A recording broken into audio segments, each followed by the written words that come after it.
gotta get out of here. You know, there's a lot of like rappers do that, bro. Like I've hit up so many fucking artists that like their manager will hit me and send me like a rate sheet. You know, it's like, well, bro, I mean, if I'm paying the guest, then they obviously don't want to be there, so it's not going to be a good episode, so fuck that, you know? But, dude, you guys would be amazed how much fucking... how much some of these rappers ask to go on podcasts and shit, dude. Or there was, it's not even just rappers, bro. I mean, which, to be fair, like, some industries, it kind of makes sense. I feel like if it's, like, a professional news outlet, then it makes sense. Like, if like a news station asks you to come on, yeah, tax them.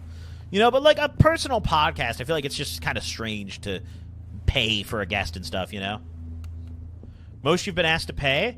All right, to be fair, I haven't swung very high, so I want you to keep in mind, this isn't a number from like some A-list celebrity, but the most I've been asked to pay is $7,000 for an interview. And that's like, that was not like an A-list like celebrity or anything. That was like an artist who had blown up in the past year.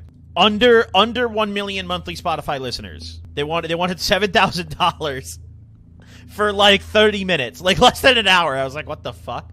Like, no. Like there was like a time limit on it. They're like $7,000, this much time. I was like, bro, no. What the fuck? Like, no. And then there was George Santos, the congressman. I'll name him just because I've talked about this publicly before. And I think he's pretty public about being, like, a terrible person, so I don't really care. I genuinely think it doesn't impact his reputation. Congressman George Santos I tried to get. And I reached out to his team, which, to be fair, I understand. I get from his perspective, because every interview that guy does, he goes on and it's basically like they just grill him on being an awful person. So, to be fair, I get it. I don't think I would do that for free either, but he wanted $5,000. Which, I'm not going to lie, if it was a little lower, I almost would have bit the bullet just because he was, like, a terrible, very controversial congressman. Like, I almost bit the bullet. If the rate was lower,